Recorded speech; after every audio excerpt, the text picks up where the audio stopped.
പ്രിയ ശ്രോതാക്കളെ, the story of the സയൻസിൻ്റെ 230 അധ്യായത്തിലേക്ക് ഏവർക്കും സ്വാഗതം.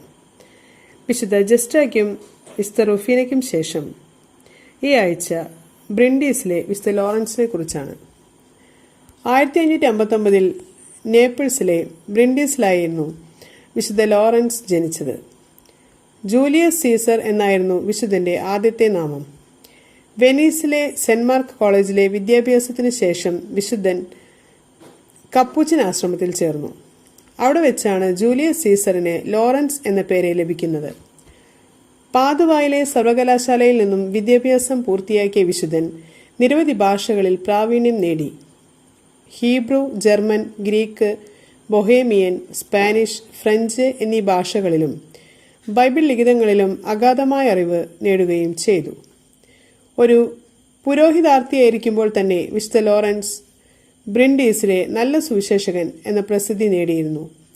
പൗരോഹിത്യപ്പെട്ട സ്വീകരണത്തിന് ശേഷം വടക്കൻ ഇറ്റലി മുഴുവനും വിശുദ്ധൻ തന്റെ സുവിശേഷ പ്രഘോഷണങ്ങളാൽ അമ്പരപ്പിച്ചു.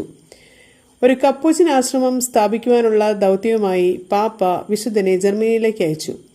ജർമ്മനിയിലെത്തിയ വിശുദ്ധൻ അധികം താമസിയാതെ റുഡോൾഫ് രണ്ടാമൻ ചക്രവർത്തിയുടെ ചാപ്ലയനായി നിയമിതനാവുകയും ചെയ്തു. 1601 ഹംഗറിയെ ഭീഷണിപ്പെടുത്തിക്കൊണ്ടിരുന്ന മുസ്ലിമുകൾക്കെതിരെ പോരാടിയിരുന്നു ക്രിസ്തീയ പടയാളികൾക്കിടയിൽ നിർണായക സ്വാധീനം നേടുകയും ചെയ്തു.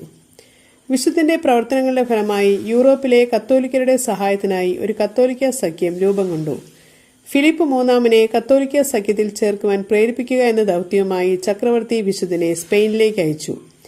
അവിടെ എത്തിയ വിശുദ്ധൻ മാഡ്രിഡിൽ ഒരു ആശ്രമം സ്ഥാപിക്കുകയുണ്ടായി. സ്പെയിനിനും സാവോയ് രാജ്യത്തിനും ഇടയിലുണ്ടായിരുന്ന കുഴപ്പങ്ങൾ പരിഹരിച്ചുകൊണ്ട് അവർക്കിടയിൽ സമാധാനം കൈവരുത്തുവാൻ വിശുദ്ധന് സാധിച്ചു. ദരിദ്രരോടും രോഗികളോടും സഹായം ആവശ്യമുള്ളവരോടും വിശുദ്ധൻ കാണിച്ചിരുന്ന അനുകമ്പ അപാരമായിരുന്നു. 1602 തന്റെ കപ്പൂച്ചൻ മിനിസ്റ്റർ ജനറൽ ആയി നിയമിതനായ വിശുദ്ധൻ തന്റെ സഭയിലെ എല്ലാ ആശ്രമങ്ങളിലും സന്ദർശനം നടത്തുകയും ഏതാണ്ട് 9000-ഓളം വരുന്ന സന്യാസിമാരെ വളരെയേറെ കാര്യക്ഷമതയോടുകൂടി നയിക്കുകയും ചെയ്തു. വിശുദ്ധ ലോറൻസ് കപ്പൂച്ചിൻ സന്യാസ സമൂഹത്തെ കത്തോലിക്ക സഭ പുനരുദ്ധാരണത്തിലെ ഒരു നിർണായക ശക്തിയാക്കി മാറ്റി. ട്രെന്റ് സൂനാഹദോസിന്റെ പ്രവർത്തനങ്ങളിൽ വിശുദ്ധനും ഒരു സജീവ പങ്കാളിയായിരുന്നു. സഭയുടെ കഷ്ടകാലങ്ങളിൽ സഭയെ സഹായിക്കുവാൻ ദൈവകടാക്ഷത്താൽ ഐക്യപ്പെട്ട സുവിശേഷ വ്യക്തിത്വങ്ങളിൽ ഒരു ഉന്നതമായ സ്ഥാനം വിശുദ്ധനുണ്ട് എന്നായിരുന്നു ബെനഡിക്ട് 15 പാപ്പ വിശുദ്ധനെ കുറിച്ച് പറഞ്ഞിരിക്കുന്നത്. 1619 മർദ്ദകനായ ഗവർണറിൽ നിന്നും നേപ്പിൾസിലെ ജനങ്ങളെ രക്ഷിക്കുവാൻ ഫിലിപ്പ് മൂന്നാമന്റെ സഹായം ആവശ്യപ്പെടുന്നതിനായി വിശുദ്ധൻ സ്പെയിനിലേക്കൊരു യാത്ര നടത്തി. രാജാവ് താമസിച്ചിരുന്ന ലിസ്ബൺ പട്ടണത്തിൽ ലോറൻസ് എത്തിയപ്പോഴേക്കും അദ്ദേഹം രോഗബാധിതനായി മരണപ്പെട്ടു. വിശുദ്ധന്റെ മൃതദേഹം സ്പെയിനിലേക്ക് കൊണ്ടുവരികയും അവിടുത്തെ വില്ല ഫ്രാങ്കോഡൻ ബിർസോയിൽ ക്ലെയേഴ്സ് ദേവാലയത്തിൽ അടക്കം ചെയ്യുകയും ചെയ്തു.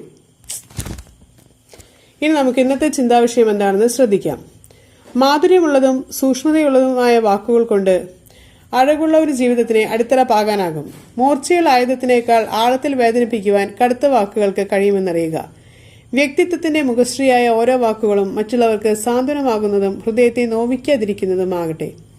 ഏവർക്കും നന്ദി.